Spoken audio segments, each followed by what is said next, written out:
Framed by James Ponti. Chapter 16. Quantico. Agent Rivers picked me up at precisely 7:15 in the morning, just like he said he would. This time there was no black armored plated SUV with bulletproof windows. Instead, he drove a maroon hybrid with a parking permit for the Harvard Club of Washington, D.C. While we didn't have any extra protection from random gunfire, we were well prepared should an emergency philosophy discussion break out.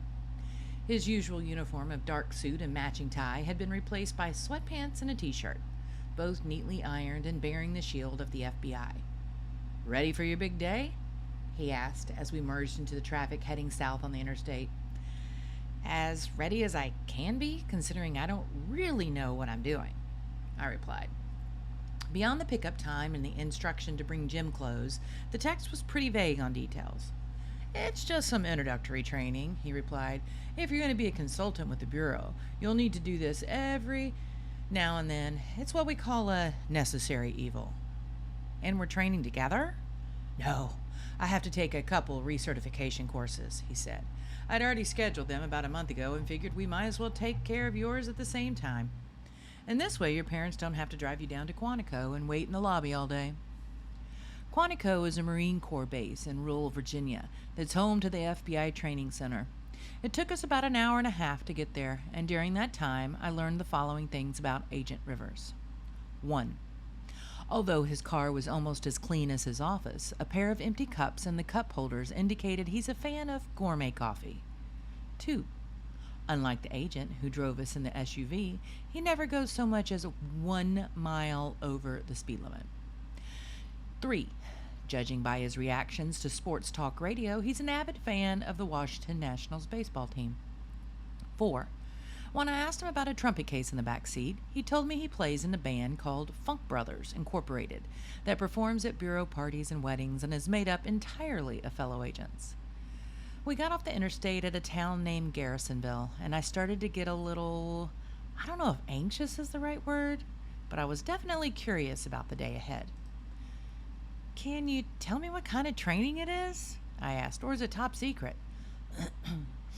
"It's not a secret from you," he said. "Your schedule is sticking out of the briefcase beside my seat." I reached back and grabbed the paper. As I read it, my mood turned to instant excitement. "Are you serious?" I exclaimed. "This is gonna be epic. We're talking the best day of my life." "See? I told you," he answered. "Tactical and evasive driving, weapons training, explosives?" I shook my head in amazement. "Explosives?" "Oops," he said. "That sounds like my schedule. Yours must be the other sheet." I reached back and grabbed another piece of paper, and when I saw it, I came straight back to reality. Classroom study, self-defense, hostage preparedness. "That sounds more like it," he said. "Don't you mean that sounds more boring?" I replied. "Trust me," he said. "May not be the most exciting day of your life, but it'll be more fun than you think. Besides, you'll probably be able to hear the explosives go off, and the boom is half the fun." "Who's Johann Blankvort of Bethesda, Maryland?" I asked, reading the name off the top of the schedule. You are," he said. "Which reminds me, there's a present for you in the glove compartment." I opened it, but didn't see anything present-like. "What am I looking for?" I asked. "The wallet," he said. "You're giving me money?" I asked, confused. "No, the wallet is the present," he said. "It's one of those recycled deals. They're very hip right now." Normally when adults say something's hip, it definitely isn't. But the wallet was kind of cool. Inside there was a student ID from North Bethesda Middle School, a Montgomery County Library card, and a summer YMCA pool pass, all made in the name of Johann Blankvort, but with my picture. There was also a Scooper Star Loyalty Club card from the Wow Cow ice cream shop. "Am I going undercover?" I asked. "Kinda," he said, "but not like you think. You're only lying to the rest of the FBI. We don't want the name Florian Bates to appear anywhere in the Bureau's records. For you to be true covert asset, we need to fully protect your identity." "Then how do we explain why Johann Blankvort is getting a day of FBI training? Won't people find that suspicious?" you, won an essay contest about what America means to me. This is first prize. Nice, I said. I hope my essay was good. Moved me to tears, he replied with a laugh. You should be very proud. Also, one more cone at Wow Cow and your next one's free, so you got that going for you. I had never been on a military base before, and it took a bit to get used to the Marines carrying guns. But the training center had its own little section and looked like a small college. I checked in as Johann Blankfort and was told to go to Gymnasium 4. Rivers had time before his first class, so he showed me the way. There were already several training sessions underway once we got to the gym, and it didn't take a detective to notice what the instructors had in common. Each looked like he belonged in a mixed martial arts cage match, except for mine. My instructor looked like she taught kindergarten. She was barely 5 feet tall, had her hair pulled back in a ponytail, and wore knee-length black workout pants and a gray t-shirt with FBI written in big black letters across the chest. She was doing some stretches and smiled when she saw us. Agent Rivers talked her off to the side so no one could hear what they were saying. Judging by her expression and the way he put his hand on her shoulder, I got the impression they knew each other well. Once they were done, he took care of the introductions. I'd like you to meet Agent Cross, he said. Just call me Kayla, she added, offering her hand. Nice to meet you, Kayla, I answered as we shook. I'm Johann. They laughed. Actually, Kayla's the one person here today who knows who you really are, but that's good. Keep it up, said Agent Rivers. Then he turned to her and added, I told you he was sharp. Good to know, she said. Come on, Johann. Let's see how sharp you are on the mat. I already felt self-conscious because of my age and the elementary school feel of my instructor, but then we started doing yoga poses and became downright ridiculous. I noticed guys smirking as they did their push-ups nearby. Ignore them, she said, reading my reaction. Training tip number 1, do your thing and don't worry about what anyone else thinks. You only need to worry about you. I nodded. Got it. Now here's the scenario, she said once we were limbered up. I'm the victim and you're the perp. That's what we call the bad guy. I'm walking home all alone on a dark street and you attack me. Show me how you do it. My specific memory of what happened next is sketchy. I do recall approaching her from behind and trying to wrap my arms around her. Then there was an iron grip around my waist and a high-pitched scream. I'm pretty sure the scream was from me. Okay, I'm positive the scream was from me. Then I remember flying through the air upside down. When I landed on the mat, the image that ran through my head was that of my mother slamming dough against the counter when she makes homemade pizza. Ugh, I said as the air rushed out of my body. It took me a second to catch my breath, and when I opened my eyes, I saw Agent Rivers. He'd leaned over to look at me, and from my point of view, he was upside down. Oh, by the way, don't let her appearance fool you, he said. She's kind of like a ninja. And asked me what I should do next. Hold on. He cackled and walked away, promising, I'll pick you up at 4. Try to stay in one piece. Kayla was my instructor for the entire day and somehow maintained her cheery disposition no matter what we were doing. We spent another hour and a half practicing self-defense, and my biggest accomplishment was that I went the last 25 minutes of that exercise without going airborne. The classroom session was all about standard FBI protocols and procedures, and while it was beyond boring, my aching body needed the rest. Lunch was in a massive cafeteria called a mess. I had a sub sandwich and chips. She had quinoa salad and a bowl of soup. Let me guess, I said halfway through the meal. You're a vegetarian and you grew up in Philadelphia. She smiled. That's right. How'd you know? I still have the accent? Not really, I answered, but you called my sandwich a hoagie, and that's a total Philly thing. And you guessed vegetarian because it was the only way to explain why I'd pass up everything else for quinoa and vegetable soup? I nodded. Pretty much. You're good, Johann Blankfort, she joked. Very, very good. Hostage preparedness class involved a lot of role-playing scenarios. Each one had an exotic name like Tokyo Takeaway or Stockholm Surprise. Kayla would put me in a situation such as tying my hands behind my back and placing a hood over my head and ask me what I should do next. I'll admit that I didn't pay as much attention as I should have, but at the time, getting kidnapped seemed about as likely as going to the moon. I know, crazy stupid. Our final session was my favorite. We went to Hogan's Alley. which is a fake town located on the base. It has houses, a diner, a post office, and other small businesses. And it's populated by real people, except they're actors. You're supposed to interact with them like you're an FBI agent. The exercise was a team competition. Kayla and I were paired as partners and put up against two cadets from the academy. I don't know for sure if they were smirking during yoga, but they totally seemed like the type. A senior agent was in charge and explained the situation. The Bank of Hogan has just been robbed. You two are the lead team, he said, pointing at the others. And you two are support, he said, pointing at us. I want you to go inside, inspect the scene, and question witnesses. You've only got 10 minutes. When the time is up, you need to give me a full rundown of what the next step should be. Before we started, Kayla pulled me to the side for a little pep talk. The key to any team is knowing its greatest strength. What's ours? I thought about it for a second. The fact that these two guys don't think there's a chance in the world that a woman and a kid can beat them. She flashed a devious grin. That's exactly right. And what are we going to do? Destroy them. I like you more all the time, Johann Blinkfort. We entered the bank, and the two other agents instantly took charge. Just by the way they talked, it was obvious they'd seen way too many cop movies and pictured themselves as action heroes. Every now and then, Kayla and I shared a conspiratorial smirk and shook our heads. Still, we had to work together, so we took statements and did our best to establish the facts of the robbery.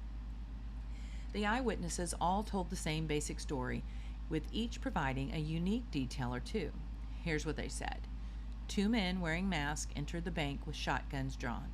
They forced all the employees and customers into the vault and locked them inside while they raided the cash drawers. One of the customers saw the robbers getting out of a dark blue pickup truck. A teller noticed that one of them had a star tattooed on the back of his hand, and the bank manager said that when they left, they sped away south on Oak Street, which is in the direction of the train station. When our time was up, the agent in charge instructed us all to stop. It took 5 minutes for the victims to get released from the vault, 5 minutes for the FBI to arrive, and 10 minutes for you to examine the scene, he said. That means your perps have had at least 20-minute head start, and time is at a premium. What do you do next? As the lead detectives, the cadets went first, still in full Hollywood mode. Roadblocks are pointless. They've had too much of a head start, said one. Still, we need to put out a BOLO. He stopped, looking straight at me, and smugly added, That means be on the lookout. Then he turned to the others and resumed, For a blue pickup truck and a man with a star tattoo on the back of his hand. We should access security footage from any businesses along this road and reach out to our friends in the armed forces because there's a good chance these two are ex-military. Why do you say that? Asked the man in charge. Gut feeling, sir. On top of that, added the other, a train left the station at 3:27. We should stop it and perform a hand target search of each car in case they ditch the truck and are taking the train to some sort of rendezvous point. How do you know there was a train at 3:27? Asked the agent in charge. The cadet smiled, proud of this discovery. There's a schedule on the counter. I checked it as soon as I heard what direction they'd headed. Very impressive, said the agent in charge. And you both agree with this course of action?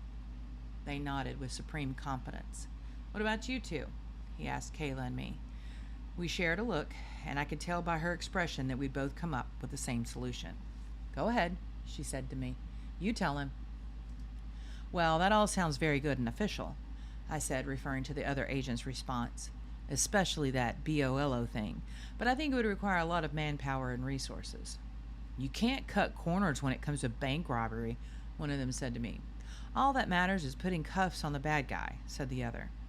That's what I figured, I replied. So shouldn't we just arrest the bank manager? Kayla and the agent in charge both started laughing, and the two cadets just looked at me like I was speaking some foreign language. If he was locked in the vault with everyone else, then he couldn't have seen which direction they drove off, I explained, unless he's part of the team and trying to send us chasing the wrong leads. I say we arrest him and put the pressure on him to give up his partners. How old are you, son? Asked the agent in charge. 12 and a half, sir, I replied. Great job, he said. I'm pretty sure we'll all be working for you one day. Then he stopped and looked at the other two. Well, maybe not all of us. I kind of felt bad for the other two, but Kayla was in heaven as we walked back to the main complex. When we were halfway there, we met up with Agent Rivers, who was returning from explosives class. It was beautiful. she told him. These two Hollywood guys are running around all macho, and then Florian solves the case in a second. I think they're still sitting there with their mouths open trying to figure out what just happened. Agent Rivers smiled, a hint of pride on his face. I told you, he said to her. You sure did, she replied. Nicely done, Florian, he said. So, what do you think about your day at the FBI Academy? I liked it. A lot. He said, except for the part about being thrown through the air. That hurt. But I liked the rest.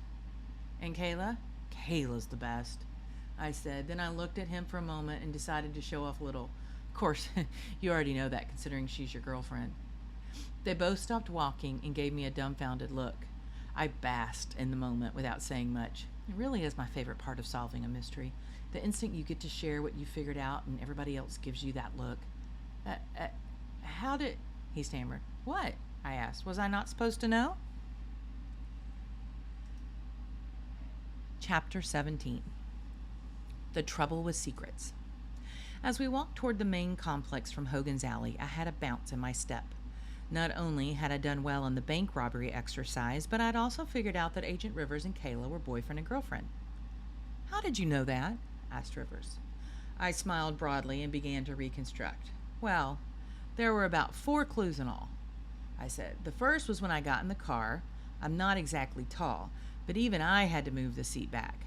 That means the person who normally sits in that seat is shorter than I am. I looked over at Kayla, who stood no more than 5 feet tall. Then I saw the way you talked to her when we first arrived, I said. You put your hand on her shoulder and she lit up when she saw you. I could tell you were friends, maybe even good friends. See what I mean? Rivers said to her. He sees everything. It's good, she replied, but it's not enough. Like you said, we just might be friends. What were the other clues? The biggest one was your name, I explained. How was my name a clue? She wondered. There were 2 coffee cups and Agent Rivers' car. I said one had Marcus written on it and the other had Kayla. But that wasn't even the clincher, I added. No? She asked, smiling, playing along for my benefit. What was the clincher? Before I could answer, Agent Rivers interrupted and said, the nail polish. Now I was the one caught off guard. That's right, I said, confused. There was a small bottle of nail polish in the glove compartment. It's the same color you're wearing now. I turned to Agent Rivers, surprised that he had figured this out. How did you know I'd seen it? Well, that's the reason I put it there in the first place, he said, and the reason I had you look for your wallet in my glove compartment. I wanted you to see it. Now I was totally confused. I don't understand. Why? It's part of your training, Florian. Maybe the most important part. The truth is, Kayla's not my girlfriend. I planted those clues to see if you would put them together. You're clever, so I had to make them obscure, but I knew you couldn't resist snapping the pieces together. Oh, I said, embarrassed. You're trying to make fun of me. No, he said. I would never do that, Florian. I'm totally in awe of you. You have a once-in-a-generation gift. There aren't 3 agents in the Bureau who would have put all of that together. I was still confused by it all. How was that part of my training? It was a test to see if you could be led in a direction. It's one reason why it's so important we keep your identity secret. No one will ever see you coming, which makes your talent that much more valuable. But if anyone knows you're working for us, they can set traps for you, just like I did. They can misdirect you. I didn't know how to respond. I couldn't believe I'd fallen for it. I still say it's incredible, added Kayla. Absolutely incredible. She put her finger under my chin and lifted it up so that I looked up from the ground. It was a total pleasure, Florian. Thank you, I said, trying to shake my suddenly sour mood. I really appreciate your help. She smiled and stared into my eyes until I finally smiled back. Then she turned to Rivers. It was fun being your pretend girlfriend for a day. You know, if you wanted, you could always ask me out on a date. We could see what it would be like without the pretend part. I couldn't tell how serious she was, but it was the first time I'd seen Rivers flustered. I'll put that under advisement, he said. She gave him a hug and headed toward the locker room. Rivers and I continued walking. I'm really sorry, Florian. About what? I asked. About setting you up, he said. It didn't really turn out like I meant. To be honest, I began to think you couldn't put it together because it was too hard. And when you did, I didn't consider how I'd make you feel. No, it's a good lesson for me, I replied. Are we going home now? Not yet, He said, we still have to stop by the lab.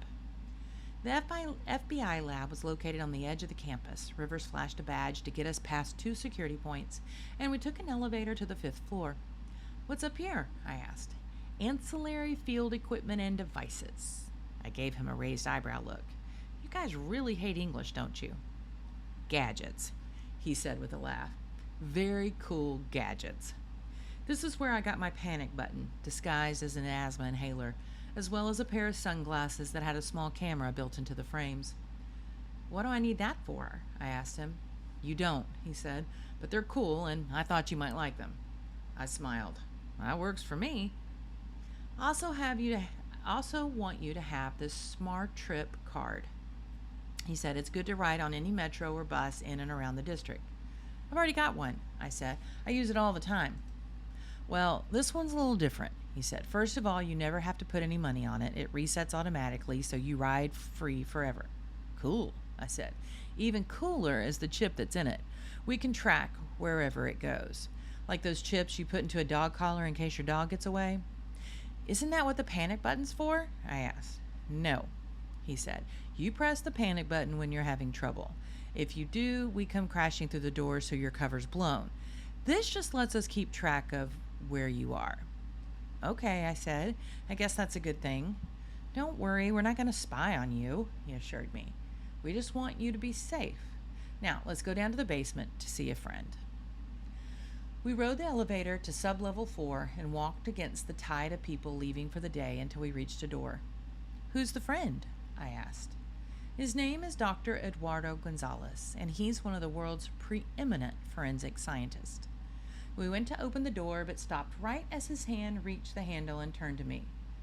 He's also a little, strange, but in a good way.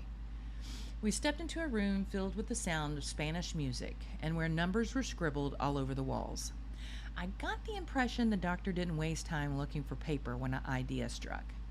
Experiments appeared to be underway on 3 different tables, and he was working on the one in the middle.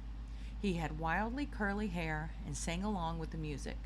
What he lacked in vocal ability, he more than made up for in volume.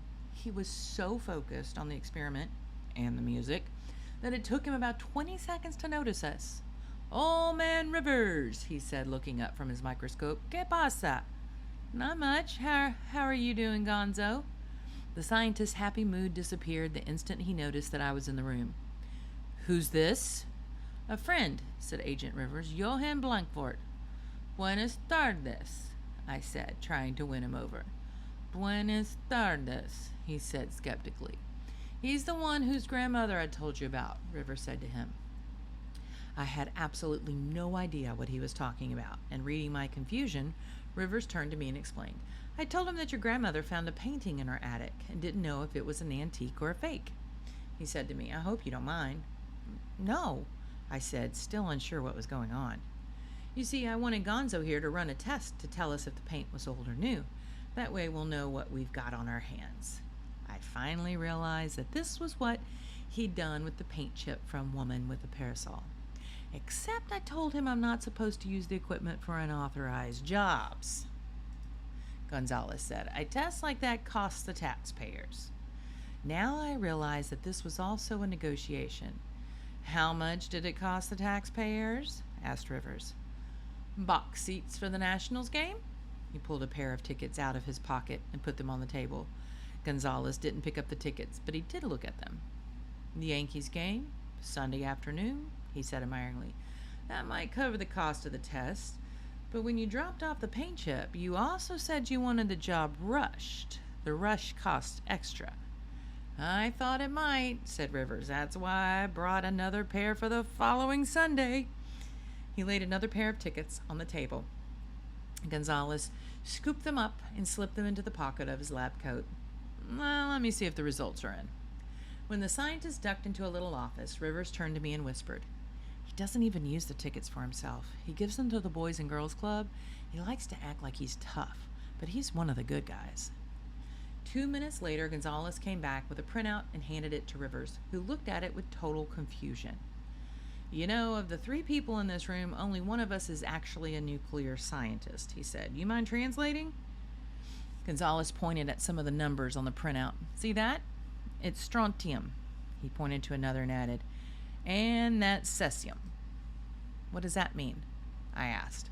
I looked over the top of his... He looked at me over the top of his glasses and said, "It means your grandmother's picture is no antique. It was definitely painted after 1945. Rivers and I shared a look. The woman with the parasol hanging in the museum was a fake. Chapter 18. The Dinner Party. That night, my parents held a hastily arranged dinner party at our house. Since the get-together was his idea, Agent Rivers wanted to buy and bring the food, but Mom refused, insisting that cooking for 6 was no trouble. "All I have to do is double the ingredients of what I was already going to make," she explained. "Besides, anyone who knows me knows I always cook for the guests in my house. If we brought food in, people would instantly suspect we were up to something, and we don't want that, do we?" "No, we don't," agreed Agent Rivers. Of course, that's because they were definitely up to something. He'd come up with his plan on the way back from Quantico and spent most of the drive on the phone with my parents and his boss. He wanted to meet with a small team that he could trust and needed to do it away from the Bureau and the National Gallery. Right now, the only other people who knew the Monet hanging in the museum was a fake were the people responsible for taking it. He didn't want to do anything that might attract attention or indicate that there had been a development in the case. So rather than meet around a conference table at the Hoover Building, everyone sat around the kitchen table at our house. The other guests were Serena Miller, Director of Security at the National Gallery, and Oliver Hobbs, the representative from the insurance company. Luckily, both lived near us, so they were able to come on short notice. They were under the impression it was a social gathering until we were about halfway through my mom's chicken risotto. That's when Agent Rivers stepped into another room to take a phone call. "Sorry for the interruption," he said when he returned, "but there are some important things we have to discuss, and I had to wait for approval before I could move forward." "Does that mean there are new developments in the case?" asked Hobbs. You could say that," answered Rivers. He hesitated for a moment before dropping the bombshell. "A 4th painting has been stolen." There was silence around the table as they waited to see if this was some sort of joke. Even my parents, who'd already heard the news, looked shocked all over again. "You can't be serious," gasped Hobbs. "I'm sorry to say that I am." "Then what are we doing here?" asked Miller urgently. "We need to get to the museum." "No, we don't," said the agent, making a calming motion with his hands. "That's why I asked Francesca and Jim to invite you here. This is where we need to be. This is where we need to develop our strategy." "When did this even happen?" asked Miller. "It was stolen the same night as the others," he said, "except unlike them, this one was swapped with a forgery." "Which painting?" Hobbs asked. "Woman with a parasol," answered Rivers. Hobbs and Miller looked like they were going to faint. "That's one of the signature pieces in the entire collection," he said. "It's irreplaceable." "I know," replied Rivers, "which is why we're going to get it back." He went step by step through everything he knew, careful to speak only in facts, not theories. He minimized my role in the discovery of the fraud because, although we were all on the same side, as far as Hobbs and Miller knew, my involvement was limited to the night of the burglary. They weren't supposed to find out about my relationship with the FBI. In fact, that's one of the reasons we had the meeting at our house. It gave me a good excuse to be there. I was in listening mode, not speaking up. "Now comes the tricky part," said the agent as the others looked through the report from Dr. Gonzalez. "We're going to keep it a secret from everybody who's not in this room. We're all going to act like the painting on display in Gallery 85 is the masterpiece by Monet." "That's unacceptable," exclaimed Miller. "I'm the museum's director of security, and I have a responsibility to my board of trustees and executive officers. If one of the most important paintings in our collection has been stolen, I have to tell them about it." "Well, the same goes for my supervisors," said Hobbs. "Our company is financially liable for this painting, upwards of $40 million. They'll want to know as much as they can as soon as they can." "Actually," said Rivers, "I'm pretty sure they'll want the painting recovered. That's true of your supervisors and of the trustees. Still, I understand the difficulty of your situations, which is why the director of the FBI is personally calling the chairman of the museum's board and the president of the insurance company. He's informing them about the theft and asking them in his very convincing way to keep it quiet so that we are in a better situation to capture the bad guys.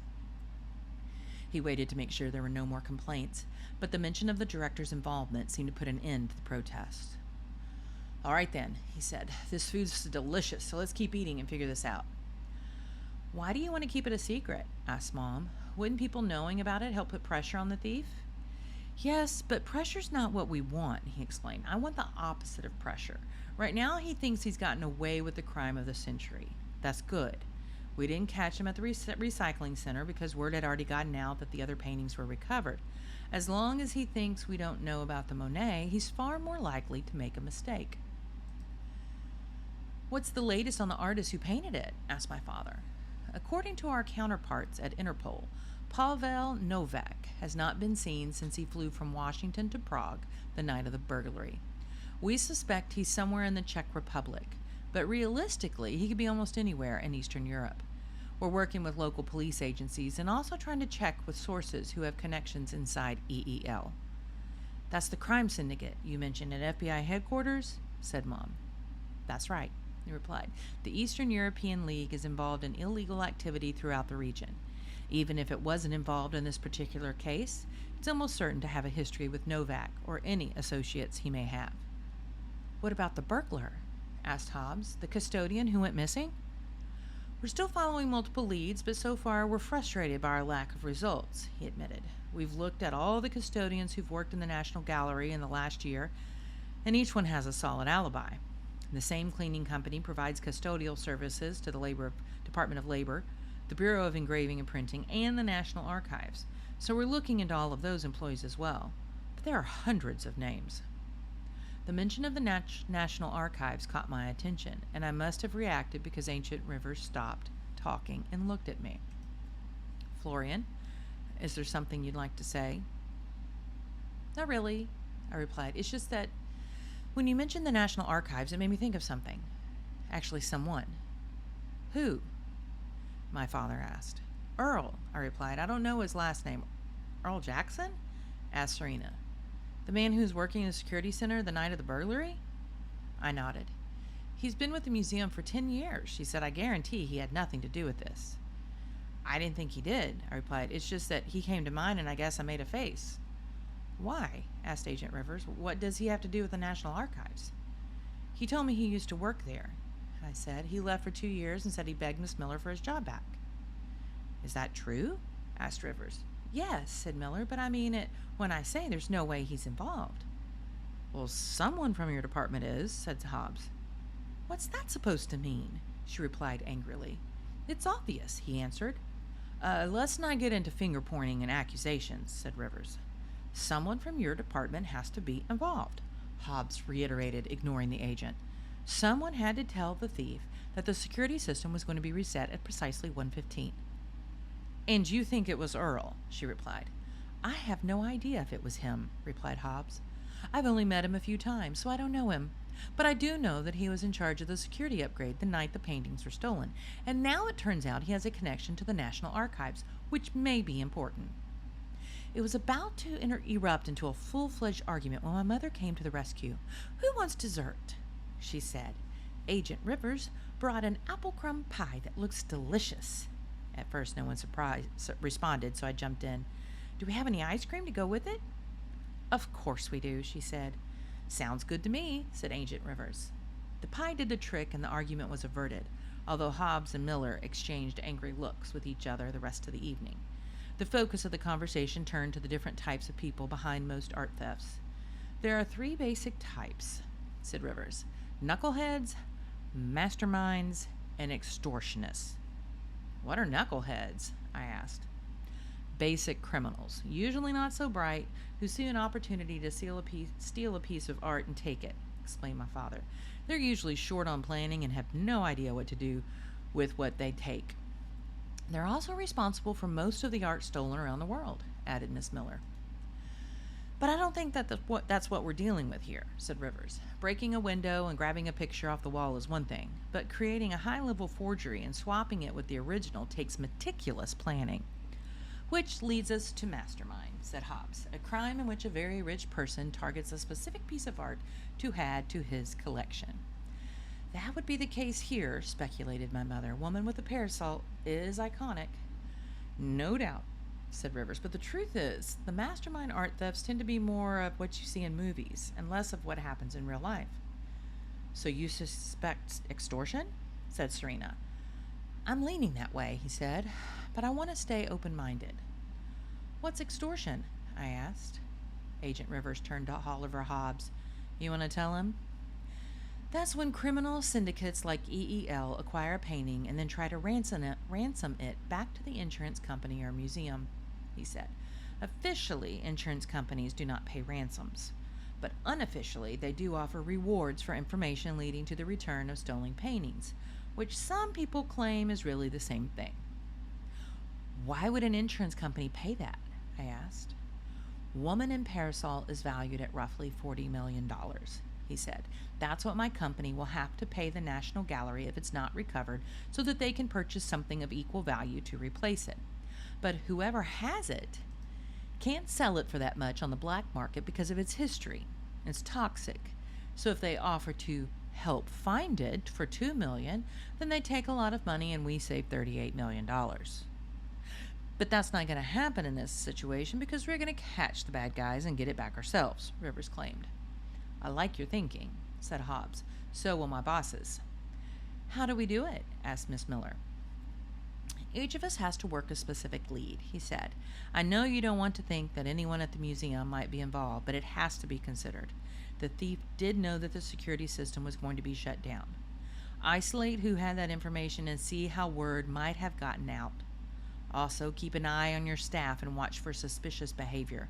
Remember, the thief thinks he's gotten away with it. To see if anyone is making big life changes with an eye on sudden money coming in.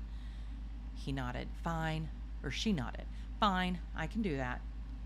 I caught his eye as a signal to remind him of a conversation we had during the car ride home.